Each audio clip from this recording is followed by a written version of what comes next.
Hi, I'm Kathy Daneman, and on behalf of Mystery Writers of America, welcome to a discussion with our special award winners, Grandmaster Laurie R. King, Raven Award winner Lisa Holstein, and Juliet Grames, recipient of the Ellery Queen Award. Our moderator is Auline Cogdill. You can learn more about the Edgar Awards by following us on social media using the Edgar's 2022 hashtag or by visiting the websites mysterywriters.org and edgarawards.com. The Edgar Awards will be live streamed on our YouTube channel on Thursday, April 28th. This evening, I will be posting links to our panelists' books in the chat, and tonight's bookseller is Centuries and Sleuth in Forest Park, Illinois. Please submit questions in the Q&A box throughout the discussion, and we'll get to them toward the end of the hour. And now it's my pleasure to introduce Auline Cogdill. Auline reviews mystery fiction in the Sun Sentinel and Fort Lauderdale Tribune Publishing Wire, Publishers Weekly, Shelf Awareness, and Mystery Scene magazine. She was honored with her own 2013 Raven Award from the Mystery Writers of America. Auline is a judge for the 2019, 2020, 2021, and 2022 Los Angeles Times Book Prize in the Mystery Thriller category. Auline? Thank you very much, Kathy. And I'm just delighted to have this conversation with these wonderful people tonight. Laurie R. King, who is our Grandmaster, the Raven Award recipient, Lisa Holstein, and MWA's Ellery Queen Award recipient, Juliet Grames. MWA's Grandmaster Award represents the pinnacle of achievement in the mystery writing genre. It was established to acknowledge important contributions to this genre, as well as to a body of work. And that certainly describes Laurie R. King, who is the MWA Grandmaster for 2022. Laurie is a New York Times bestselling author of more than 30 novels and nonfiction books. She is one, and I'm sure I'm going to miss some, the Agatha, the Anthony, the Edgar, the Lambda, the Wolf, the Macavity, the Creasy Dagger, the Romantic Times Career Achievement, and probably 3 more that just happened the last hour. Her series includes the Mary Russell Sherlock Holmes, which was introduced with The Beekeeper's Apprentice and has been called one of the best novels of the 20th century. The Raven Award, Lisa Holstein at Lisa's Book Critiques and is our Raven honoree. Lisa is a blogger, a librarian, and a book reviewer. The Raven Award was recognized as outstanding achievement in the mystery field outside of creative writing. Lisa has been a library manager and administrator for over 30 years. Is that right? 30 years? Actually, over 40 now. Over 40 years, okay. In Ohio, Florida, Arizona, and now Indiana. She is a mystery columnist for Library Journal, Mystery Readers Journal, and reader2reader.com. And her many awards include the Library Journal Mystery Reviewer of the Year. And our Ellery Queen honoree is Juliet Grames. She is a senior vice president and associate publisher at Soho Press. There she curates many of the critically acclaimed Soho crime imprints. And she has her own novel, The 7 or 8 Deaths of Stella Fortuna. Did I pronounce that right? Which has been translated into 10 languages. And the Ellery Queen Award is also recognizes those people outside of the writers. It was established in 1983 to honor outstanding writing teams and outstanding people in the publishing industry. We have a great group tonight, and I'm just so delighted to have this conversation with you all. So let's start with Laurie. Laurie, I want to go back to the beginning of your career. You started writing the Kate Martinelli series in 1993, and she's a San Francisco detective. Your first novel, A Grave Talent, won the Edgar Award that year. And the following year, in 1994, you introduced the world to Mary Russell and to the Sherlock Holmes series. What led you from the late 20th century San Francisco to Sherlock Holmes' world? Well, it was actually the other way around. I wrote the first couple of Mary Russell stories. The Beekeeper's Apprentice was the first book that I wrote. The third book in the series was the second book I wrote. And because the publishing world was not beating down my door, I think two different publishers lost the manuscript. So I thought, well, maybe I'll write something that is the other end of the world, from England, in my part of the world, California, in my end of the century of the late 90s, or well, I was writing in the late 80s and early 90s, rather than the 20s. And so I wrote A Grave Talent, and as luck would have it, that happened to be the first one sold. So, and I loved both of them, so I kept them both up. There's five Martinellis in a novella, and there's a new book coming out that is related but not the same. But I tended to alternate at the beginning, which was a great relief to be able to do that. I remember that we were publishing both of them for a while, and I loved the Kate series, and I think it was very groundbreaking at the time because there were very few lesbian detectives being published by a large publisher. Mm-hmm. Yeah, I think St. Martin's Press at the time was, they did a lot of work with the gay community. And I think that it was, my editor there was the sort of person who didn't really consider whether, it was something that was politically correct or not, and she liked it. And so she bought it. That's Ruth Cavan, the great Ruth Cavan. I think that were I to be writing that series, to beginning that series now, I would have a lot of pushback because I'm not gay. And to write a character who is something that was no problem in the 90s. And clearly the having won a Lambda on it, it was not a problem for the people giving that award either. But I think assumptions and tastes and expectations have changed somewhat now. So there's a sensitivity that perhaps I wouldn't have started that series now. That's interesting. When I interviewed you about 10 years ago for a profile in Mystery Scene magazine, you had mentioned that when you started the Russell Holmes series, you really didn't know that much about the great detective. And now, of course, you're considered an expert. But you had just finished, I think, your master's degree. You had 2 small children, and you were looking for another project. And the Jeremy Brett series was on television. Can we talk a little bit about your irritation with Jeremy Brett and what led you to write about Holmes? I don't think I had any problems with Jeremy Brett. I mean, I am, if anything, a Brett head, because I think that he captures the kind of energy of Holmes in a way that a lot of other actors don't. But the way that the basic assumption is that male minds are superior was one of those things that I just didn't have a whole lot of time for. And it seemed to me that men got away with, and those particular stories, the Conan Doyle stories, got away with having this praise heaped on a fellow who basically did what any mother does, of seeing behavior. Your kid's not eating dinner, the chair you find next to the cookie jar, you don't need to look inside the cookie jar.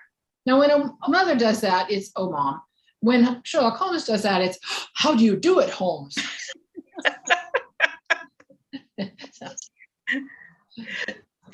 That's true. And I think you broke a lot of ground there with that book.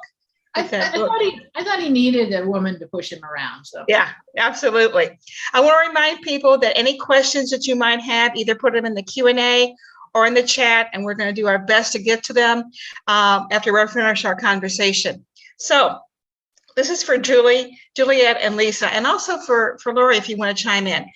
I really feel that right now we are going through a new golden age of mysteries. I think the plots have gotten deeper, the characters have become richer, and I think the writing is probably at the best it's ever been. What are your opinions about the current state of publishing? And Juliet, let's start with you. The current state of publishing. Wow. Okay. we are in crisis, but that's just the nature of being in publishing. I've been in publishing for about 20 years and there's always been a crisis. So I think that that's just the continuum. We're in a really good crisis where we're learning a lot about ourselves. We're interrogating who's making choices about what is available to readers. And I think finally, publishers are starting to think about the end recipient of literature and their needs as opposed to just their cash. And I mean, this isn't purely altruistic here. A lot of publishers are realizing that a lot of cash was being left on the table by only publishing things that had appealed to them from their, narrow mindsets, as opposed to all of the potential readers who may or may not have had literature being produced specifically with them in mind. So it's a good crisis. It's uncomfortable for I think everyone. I think everyone who's thinking closely is uncomfortable because they're interrogating themselves more, and they're hopefully we're going to come out of the other side of this much stronger. And I think infrastructurally we're in a very weird time because of the pandemic and the supply chain, and the physical fact of a book is vulnerable in a way that it wasn't before. We literally can't get paper, or we can't get binding, or these are factors that are affecting some of our day-to-day functions. But the other flip side there is it's a time of prosperity in terms of readership and people looking for literature. And we have more readers now than we did a year ago. And a year ago, we had more readers than we did a year before that. So I'm optimistic, and I think there's tons of exciting futures ahead of us, and especially the crime fiction genre. It's always been the place to be. I don't need to tell the people watching this that, but now more than ever, it's the exciting place to be. Lisa, what's your opinion about the current state of publishing? Well, I can't speak about it from the same viewpoint as Juliet does, because I'm not in that aspect of publishing. I'm at the reader's side, both as a librarian, and I purchase the books for the library. So I do see the inability at times to get the quantities of books or the books that we expect. However, I am personally somebody who usually reads, first of all, for character. Mm-hmm. And so with what's going on in publishing right now, it seems to me that both authors and publishers are being challenged to introduce new characters that are more representative of the people reading the books. And there are more exciting books at times to purchase for our patrons at the library. Although I have to say, sometimes we're in the process, just like the publishers, of being in the forefront and trying to push our readers a little bit. So that the community may not always be as in front of what's going on as even the publishers are. So sometimes they're a little bit behind, and we have to challenge ourselves to buy books that our community might not be quite ready for. Interesting. Laurie, what's your opinions about the current state of publishing? Well, I'm very grateful that I'm not a new writer. This is one of the questions that came up. We've just come from a conference called Malice Domestic, which celebrates the traditional mystery. And one of the ghosts of honor that people celebrated was my first editor, Ruth Cavan, the great Ruth Cavan, died a few years ago. And when I was first published, it was perfectly ordinary to buy someone like me for $2,500 to publish 2,000 or 3,000 copies, and be very happy if it went back to press. This was, midlist writing was the mid-list authors, the people who didn't sell huge numbers, were the sort of everyday bread and milk of the publishing industry. That doesn't happen anymore, except in the smaller presses. I mean, any publisher now, any big publisher, well, there's only 4 publishers in this country, but you know, if you only sold 2,000 copies of a book, you'd never get another contract. And I think it's sad because if you're working on diversity, how do you really encourage new writers, new voices, new ideas, if you don't take a risk on them? And I think, oh, I'm sorry to interrupt, Laura. I was just, you know, what you said about working with small publishers, but I think that's maybe why we're having such a time of prosperity at Soho and other independent and mid-sized presses, because we have access to so many great writers who are willing to take a shot, you know, with our kind of publication plan. And there's tons of interesting stuff coming out from smaller presses. yeah, I love Soho, and I'm so happy with the books that you do. And I quite often will buy a book because I've noticed that it's by you. So yay. Yes, absolutely. And it's true. I mean, the stake, I mean, imagine buying Laurie King's first book for $2,500. I mean, I just can't. because I mean, the stakes are so much higher now. And, you know, as a reviewer, I know how limited the outlets are now. Newspapers cutting back, they're using the wire. Fortunately, many of them use me. But at the same time, I like the fact that there are more voices out there. And the stakes, it's more, I think it's harder to reach readers, but the readers are there because the genre, I think, continues to be very popular and even more popular each year. What do you all think? Oh, I have to say, in the library field, it's always, you know, it's actually mystery and then thriller and romance. Yes, those are the top 3 genres at any time when we're buying books for the library. I think mixed voices go really well in mystery. I think mystery is a genre that is intended to explore the different corners of society. And it's, you know, it's always a place where you look at, in repressive societies, you find the political commentary and the subversive remarks in the crime fiction. And I think it's always good. Absolutely. As Lisa said, she reads for character. And I think mystery readers will follow any character, no matter their background, who they are, where they're from, as long as the stories are really well written. I really believe that. Lisa, why did you become a reviewer? Well, you know, I put this on my blog when I started it, my website. Oh, it's been 14, 15 years ago now. But I wanted to share my joy, particularly in reading mysteries. And I actually started out reviewing adult mysteries for young adults for a magazine called Voya years and years ago. It was Voice of Youth Advocates. And I reviewed books for the newspapers. I have been doing it for Library Journal and some other sites. But I even did it for family newsletters and would list a number of books.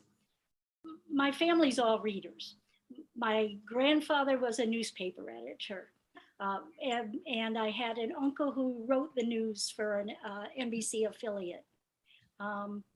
So that writing of nonfiction just sort of was in my blood, but it was the joy of sharing what I had read. And when I started Lisa's book critiques, I said I really didn't care if only my family read it, but at least I could share my passion for books. And I reviewed a book the other day and emailed my mother and sisters and said, I think you all will like it. And all 3 of them came back and said, oh, we already put it on hold at the library. We said, see, we all 3 already trust you that much. So I have a small group that follows regularly, and they comment that we either buy the books or we go to the library and get the books. But it's sharing that passion for books, usually mysteries. That's what I tend to review. I think we all have that passion. For me, it's such a mission. I want to get the books out there. I want to tell people about it. Juliet, why did you go into publishing? I wanted, don't laugh at me. I wanted to be a writer, and I thought it was going to be the shortcut. The joke was on me, because then I spent 15 years editing other people's books, and I found that was so, it took a huge part of my brain and my heart, and it required a full commitment, and it totally shut out writing for a very long time. And eventually I managed to achieve some equilibrium there and carve out my own time and get back to writing. But I have to tell you, the 15 years that I got to just rummage around in other people's brains, and the privilege of being an editor is that incredibly intimate relationship with an author where they allow you to do that, and you get to see how all of these different people's creative processes work. You get to see tics, what different people respond to, what coaching does or doesn't work for them. It really makes you much smarter about looking at your own flaws and being able to self-edit. And that's 85% of writing is self-editing, right? So in the end, I think getting into publishing did make me a writer, but in the meantime, I found this passion for editing other people and getting to do that handmaiden work. Laurie, Mary and Sherlock just keep going and going. You find new ways of telling their stories, and also of telling the stories of the era. You have a new book coming out in September. Can you tell us a little bit about it? Yeah, that one is not a Russell and Holmes. That one is either a standalone or the first of a series, depending on how I feel and how the world feels. It's and I realize that in some ways it combines the first two series that I started, where I started writing, because it has, the character is an inspector with the San Francisco Police Department. She's working cold cases, and she finds she comes across a case that involves a commune from 50 years ago. So I got to write about, hippies in a commune in the 70s. And I got to write about modern era, and it sort of brings together both the historical side of things. Although, can we count the 70s as historical? I don't know, but I guess now we do. Yes, somebody said, is anything earlier than the 90s? And I thought, I don't know. I don't think my kids are count as historical. Whatever. So yeah, it's a cold case with two timelines called Back to the Garden. Ooh, sounds great. We can all start humming Crosby, Stills, and Nash, okay? Right. You have to put a soundtrack out with it. All right. That'd be easy. Now, Juliet, what books do you have coming up that you are very excited about, either with Soho or with another publisher? Well, you mean what we're editing at Soho? So I had a boss once who said, in publishing, you can't pick a favorite book. That's like picking a favorite child. However, one of your children is about to graduate from high school and needs the attention right now. So I love all of my children so much. But my child who's just about to graduate and go out into the world is a debut novel that's coming out in August called Shudder. It's by an author named Ramona Emerson. And Aline, I know that you know the book I'm talking about because you kindly met the author with me in Albuquerque, but it's an absolutely terrific, not quite police procedural about a forensic photographer who works for the Albuquerque Police Department. She's of Navajo background. She grew up on the reservation in Tohatchi, New Mexico. And she is busting open a cartel case because with the secret help of ghosts, she can see the ghosts of the cartel's victims. And it's one of these, Lori, you were just saying that mixing the genres is a point of power for us. I think this is a really interesting time for speculative fiction elements. elements in crime. I haven't edited a ton of books like that in the past, and this just has so much energy, and the depiction of New Mexico is incredible. I'm really, really excited about it. Any other ones? Oh, I could go on forever, Aline. I don't think you want to give me that much of the floor. Lisa, what books have you recently reviewed or are you excited about reviewing? And name names. You know, our readers want to know these things.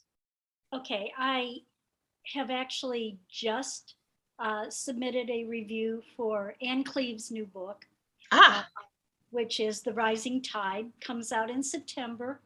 And it's a Vera Stanhope.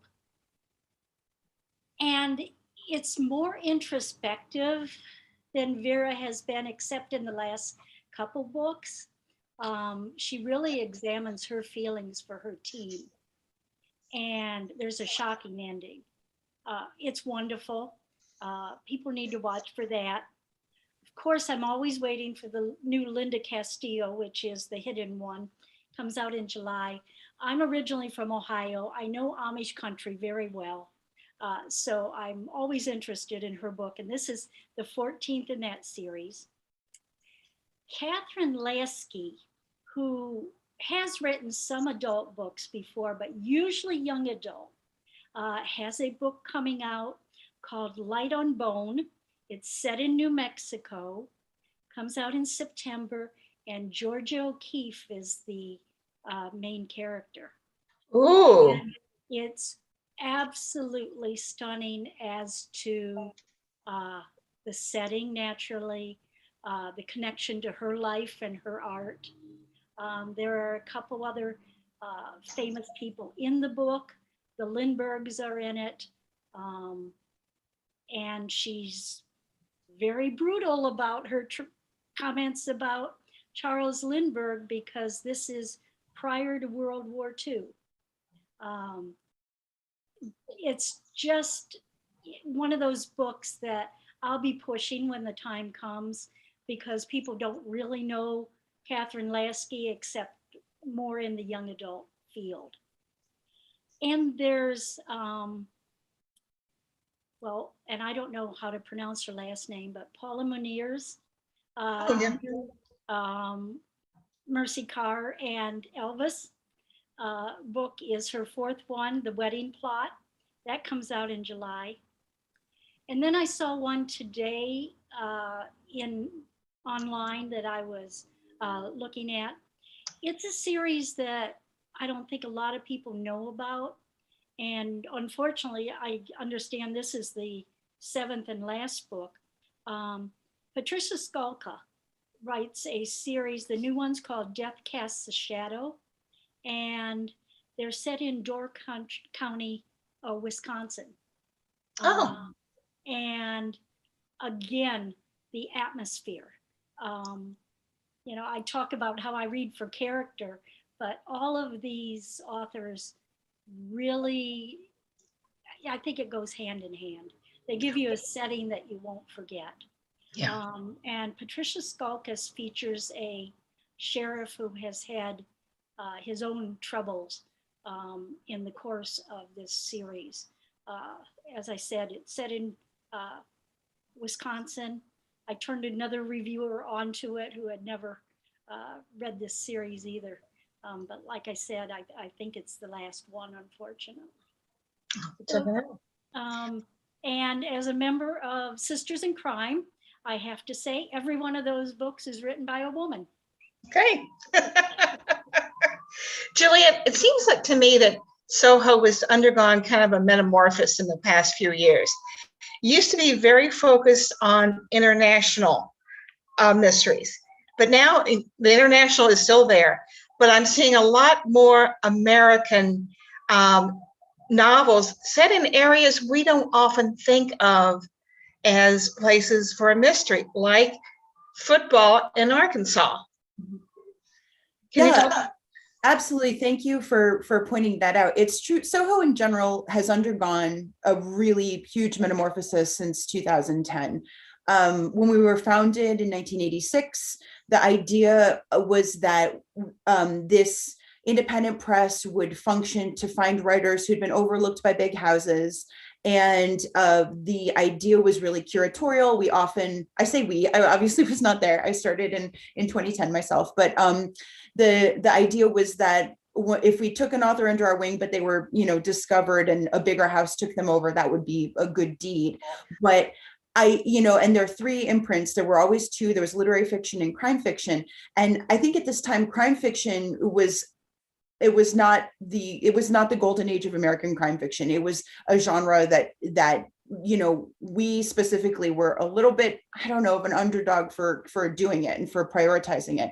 And as the 90s passed and the aughts, and we had this crime fiction list, no one else bought the rights from us. We kept them, we retained them. We have developed a rich backlist with authors who are now household names like Cara Black and Peter Lovesey and Jim Benn, these people who have stuck with us for 20 years and continue to publish with us, Martin Lamone, John Straley.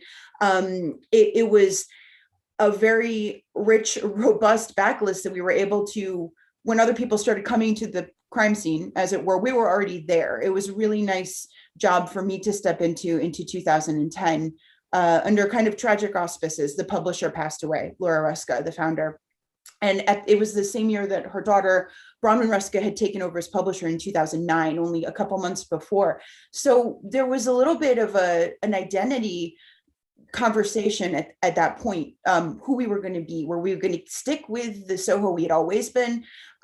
Or was there room for more? Did we have to stay strictly international, which was the original mandate, or was there an opportunity to do other things? And I have to tell you, I was given the privilege of curating the crime imprint from the time I started in 2010. So you see a lot of my own interest being wielded here. But what I love most about crime fiction is the way it examines jurisprudence. I think it is so interesting to see how ordinary humans react in a difficult situation, in a traumatic situation, in a crime situation. Often these situations occur on margins or in places where there's something about a milieu that creates a crime and it creates a response to crime. So international fiction as a shorthand is like, oh, this is how jurisprudence works in France or how it works in Bath, England. And that was marvelous and of great interest to me. But there are so many milieus in the United States that we weren't taking part of. And there's so many ways that justice is undertaken in our own country that are foreign to us, in our geographies, in our religions, in our backgrounds, our prejudices, whatever it is that informs our individual lives. And we all agreed that we wanted to be able to capture some of those voices too. And I have to say it's great because America is a country that has a really, really rich public library system. Thank you, Lisa, and all your people. And also we have a rich independent bookstore infrastructure. And when we do more of these US set books in these micro communities with American authors, it really lets us interact more directly with readers who are seeking these books. So I thank you for noting that shift. It's something we're really proud of. It's also allowed us just a lot more freedom with what our motto now is crime has no time zone. Doesn't have to have a national time zone. It has no time zone at all. I love that. Laurie, what was, or what is perhaps the hardest book you've ever written? The hardest for you? I think that all the books have their own problems. I think looking back, probably To Play the Fool, which was the third one published, was particularly difficult because I was writing a book in which the main character speaks entirely in quotations.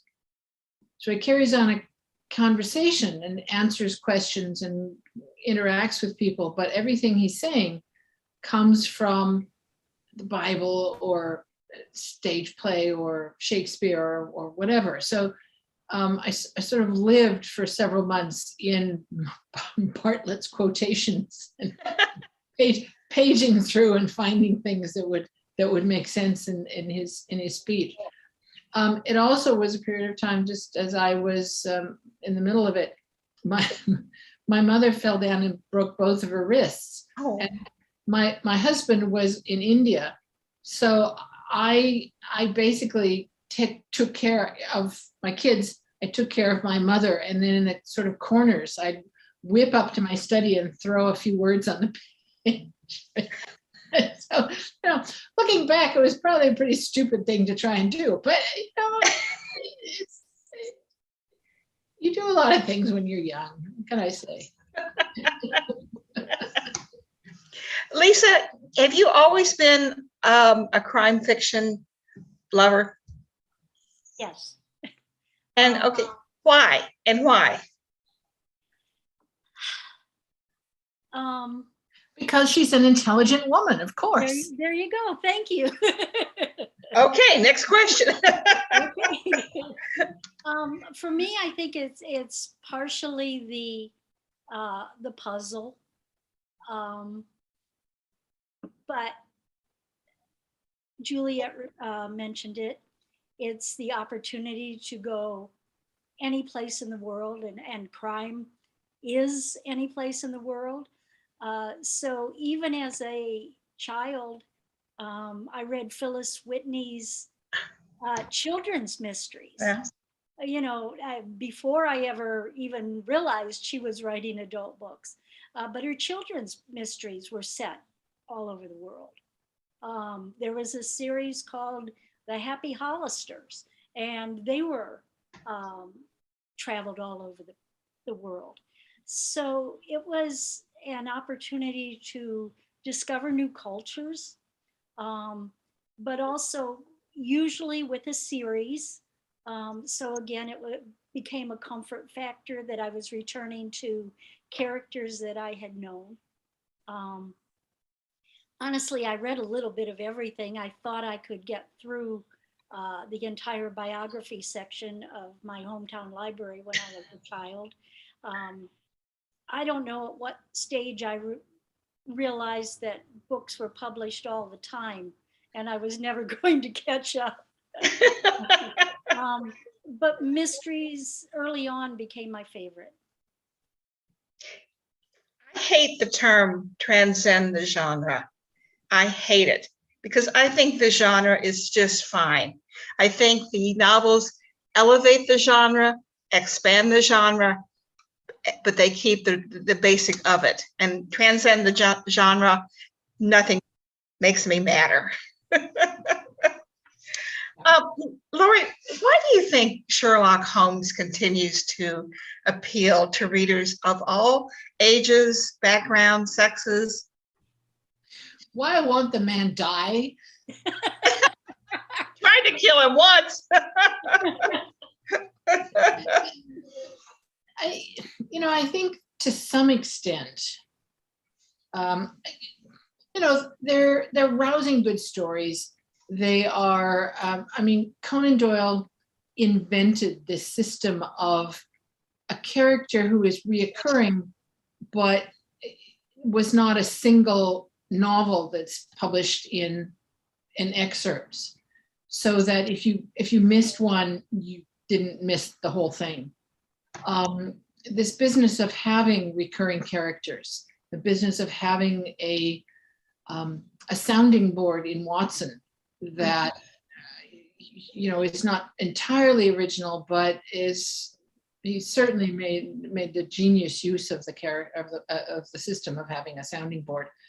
But I think an awful lot of the continued appeal of Sherlock Holmes is because he is a mystery in himself. He is a man who seems to be a cold thinking machine, and yet in essence he is a man driven by the passion to do something about evil. And this interesting combination of a man whose entire being is driven by something emotional, and yet who uses only his mind as a tool makes for a fascinating tension within each story. A man who, if he doesn't have a case, drugs himself. If he doesn't, you know, he is so intent on what he is doing in the world that is his entire being. That, you know, to watch that kind of thing on the page is just, it's just really fascinating. And you brought something new to the table with Mary Russell. I mean, if I was a teenager today, I would devour those books, starting with the very first one.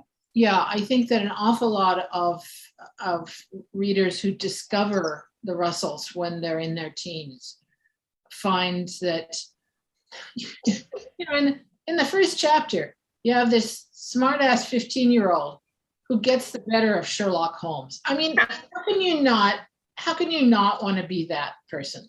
Right, exactly. Yeah, you know, people occasionally ask me if I'm really Mary Russell. Yeah, I would. Because they also wanted to know if my husband was Sherlock Holmes, and I said, not so much. It would be very, very difficult to be married to Sherlock Holmes, so that's probably. Right. I agree. You really need to be a Mary Russell to figure out how to be married to him without murdering him. Right. I want to remind people to ask questions in the chat or in the Q&A. Welcome. I believe I have some friends that are in the audience, and come on, ask questions, you know, not just my questions here. A little bit different. What do each of you do for fun away from reading or writing? Lisa? What I have really missed the last 2 years and made up for it last month is live theater. And I don't do it, but I go to it. Up until COVID hit, I was going to Broadway a couple times a year. I made one trip with a friend and we saw 12 shows in 10 days, I believe it was. But I will go to high school productions here locally and community theater, and I've gone to college productions. It doesn't have to be Broadway. I have tickets again for when I'm in New York this time, and I'm going again in a couple weeks with my sister. But that's probably what I missed the most during COVID, because I love attending plays. My husband's a theater critic, so Yeah. you're a woman after my own heart. Juliet, what about you when you're not? I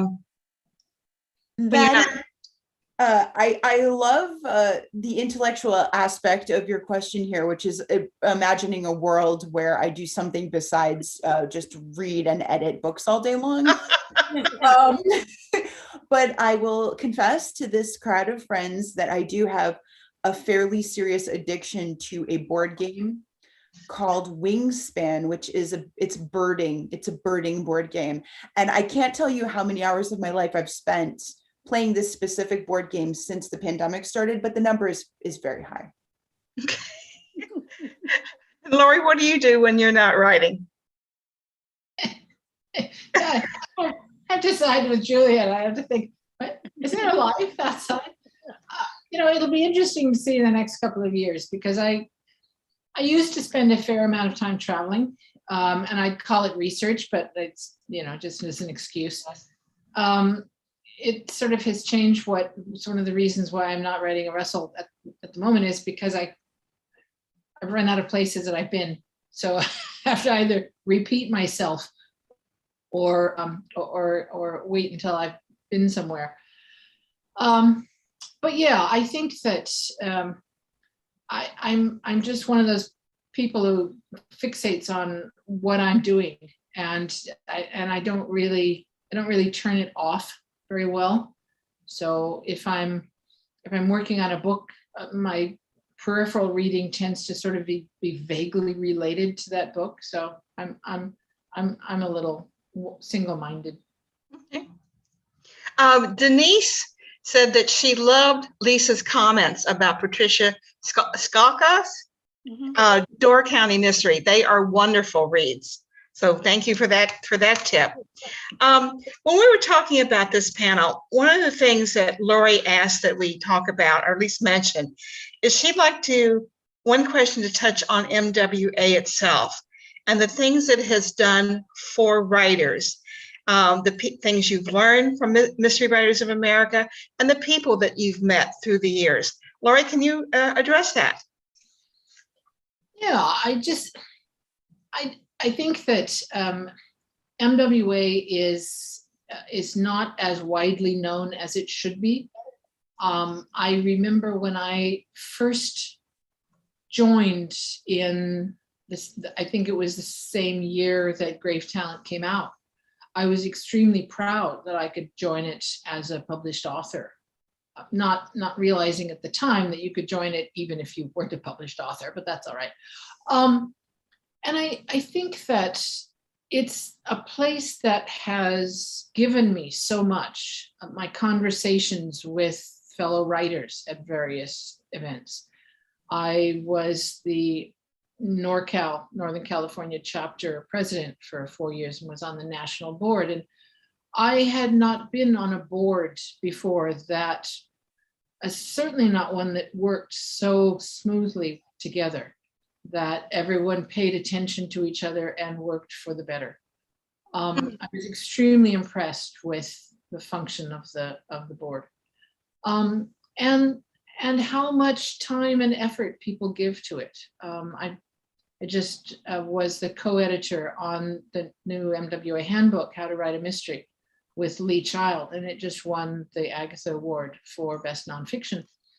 And I honestly could stand up in front of the audience and say that I was only one of 72 writers who worked on the book, and all of them deserved the award teapot as well. I don't think they're gonna ship out 72 little teapots, but Little ones. You know, I was extremely proud to offer a great deal of energy and time to MWA as an organization, because it's given me so much. And I want to add that How to Write a Mystery is a great handbook, and full disclosure, I also have an essay in that book, and I was very honored to be included. We have a question from Michelle from Canada, and I think this is a cool one. What author would you love to have to dinner? Juliet, what about you? Ellen Raskin. Okay. Yeah. She's someone I've circled around a long time. I've tried to find all of the bio data I possibly could about her. If I could write a book about her, I would. I'd go that deep, but there's not much. She did leave a couple interviews that were with her alma mater that were archived that I was able to listen to, but I think her life was very interesting. It was cut very short. She passed away of an illness when I think she was 56 or so, but you know, she wasn't the very first mystery writer I read, but she was close to it. And The Westing Game is a book that I reread at least once a year. I can't, it really refocuses me when I'm trying to remind myself what works in storytelling. And she came to that book. Part of her genius is she came into it as a graphic designer, and the book is more than just the text. The text is perfect, but the design of the text is for children to want to continue turning pages, and almost anything that children want, adults also want. And I think the way that she approached the craft of mystery writing and the heart she put into her storytelling, I just want to know who she was as a person and what got her there. And I would just love a chance to talk to her, but Lisa, who would you have for dinner? Well, we'd have to go out because I don't cook. Of course.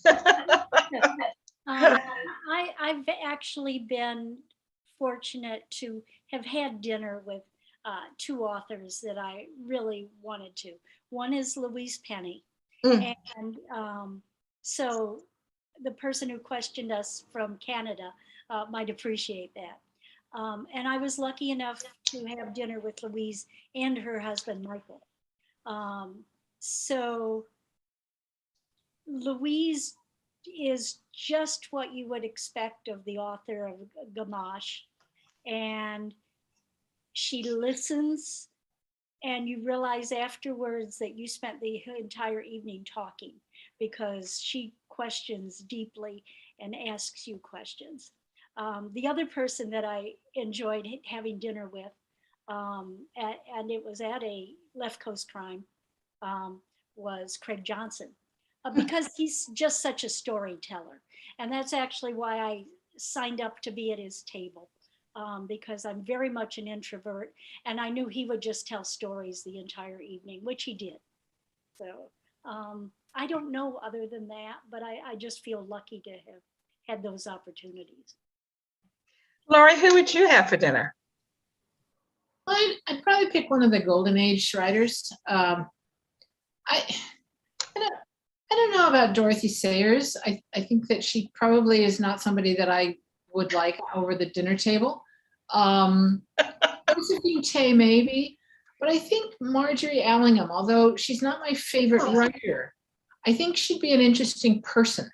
Mhm. And I mean, one of the things that I love about her books is that she just does what she wants. I mean, the books themselves are flawed in a lot of different ways, but the energy that she throws into them, and she just goes in there, that's what she wants to write, and that's what she writes. That I think probably as a dinner companion, she'd be great fun. I think we should have a dinner party with all those people. Got another couple questions here. I'm delighted to see this. Denise wants to know, what trends are you seeing in new mysteries? Juliet, why don't you start? Juliet? Sure. Well, I think as a publisher, if you're noting a trend, I think if you're a publisher and you're noticing a trend, it means that it's too late and you should be aware of it, right? You should run away from it. So I'm definitely, trying to identify trends so that I'm not following a beat behind everything. And I just hate them, because you'll then get like a rash of books that are all the same kind of thing, copying a success. But one trend that I'm happy to see, I think is maybe on the way out, is the twist. There were a lot of submissions I was getting. There were a lot of big bestsellers kind of in the wake of Girl on the Train, where a plot would have a twist and then another twist and then another unbelievable twist and then another twist. And it was, you'd get books that were just entirely plot, not a ton of character development because there wasn't room for it. These very small casts that didn't do much or see much, and that seemed to be very popular for a while. And I'm relieved to say I think they're on their way out. I don't know, ladies, have you guys also noticed that or been annoyed by that? Yeah. Yeah, it's not my kind of reading. What I do enjoy is what you were mentioning earlier, is the books that allow different and often paranormal elements to creep in a very natural kind of way. One of my very favorite crime series is the Banneranovic series, set in the rivers of London, where his young police constable meets a ghost and gets all magic. And they're London, and they're humorous, and they're insightful, and they're funny, and they're human, and they're this lovely blend of realism and not. And I love that kind of love that kind of thing. And Lisa, what about you? Well, I am so tired of the unreliable narrator and the domestic suspense. And I hope Juliet's right that I have purchased so many of those for the library that they all sound the same to me when I'm reading the reviews. Yeah. And I couldn't tell you most of the authors because it's popular at the library, so I'll buy it. But I've had enough of it. I have enjoyed the focus on some of the Australian authors. Oh, yeah. Is, Sulari Gentile, Dervla McTiernan, who lives in Australia, writes about Ireland. And I will read almost anything set in Ireland because that's just the country of my heart. So I've seen a lot of books set in Ireland in recent years as well. But those are my personal interests rather than, trends that I see. As Juliet said, quite often by the time I notice it, it's just there's a glut of one particular thing, that I'm buying for the library. I have another question, Q&A, actually it came in anonymously. Lori mentioned that she is relieved not to be an emerging writer. What would you say to emerging writers, and what advice would you give them? I'll take this one, if you guys don't mind. I'm an emerging writer myself. My first novel came out in 2019, and that was after almost 20 years working in publishing as an editor. So I feel like I can speak to both sides of the story here. It can be very hard.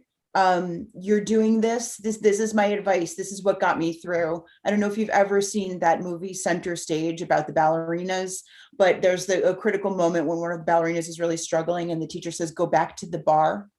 Back to the bar, just keep going back to the bar. And I don't mean the crime writer bar, like where you buy drinks. I mean, go back to the practice, to the craft, because you started doing this because you love the craft, and that's going to be what gets you through. So when you write, you just keep honing your craft. You keep writing. When you start submitting, you're going to get a lot of rejections. For me, the most demoralizing part of the process was trying to find an agent. It took me more than 2 years, and I know all of the agents. You don't know all of the agents. It's my job to know the agents. So I thought it would be easier for me. It was really hard. I gave up many times along the way. That's going to be really hard. Go back to the bar during that period and keep writing. Write another book, because that might be the book that sticks. It's not personal. There's zeitgeist at stake here. There's a reason people may or may not be connecting with the material you're writing. Just keep remembering what's important to you is the act of writing and the craft, and don't give up. And that's it. That's my main advice. Lori, do you have any other advice for that? Oh yeah, I think that with any project, and certainly writing is one of those, there is a combination between inspiration and just craft. And inspiration without craft is very exciting, but doesn't take you anywhere. I remember when I was first getting started, I had the section in the book that I thought was just so clever, and it wasn't until much later that I realized it was called foreshadowing, and everyone did it. So if you don't know the craft, you don't know what people know and what the tools are that you use. So I strongly recommend, a half a dozen craft books, such as How to Write a Mystery, or any of the ones, look through them and see if you think that they're your kind of writer. There's also some very, very good craft-centered conferences. And again, they're back to the bar is probably a good idea, because if you hang out at the bar, you meet people and you can talk with them and you can pick up what they're doing and how they live in a way that you can't from a book. So any of the crime writing conferences that are about craft rather than the fan conferences, most of the fan conferences like Malice and even BoucherCon don't have a lot of writing craft, but they have some. So that's what I would suggest. Take yourself seriously in that this is a job that's worth doing a long time and correctly. I love that, going back to the bar, going back to the basics. And I want to make another pitch for How to Write a Mystery, the handbook that Lori and Lee King co-edited. This is not an infomercial, Oline. Yeah, it is not just for writers, it's also for readers, because you get really good insight into each of these writers. And also Sleuth Fest is a really good writers conference if anyone is interested in that. I think that we are out of time. Does anyone have, or almost out of time, anyone else have something else they want to add? Okay. Oline, Yes. what do you love in mystery books?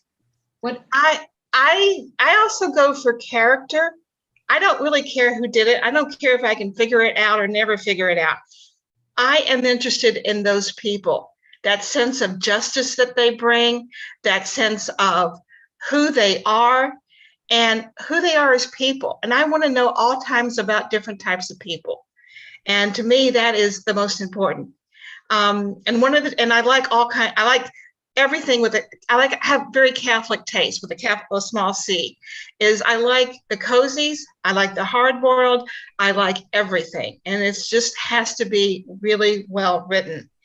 So I thank you all for coming. One last little plug is learn more about the Edgars at www.edgarawards.com and join us on April 28th on our YouTube channel for the 76th annual Edgar Awards ceremony. It's going to be live streamed. Some of us are going to be there in person. It's going to be a great evening. And again, I just really appreciate all of you getting together. Congratulations to each of you.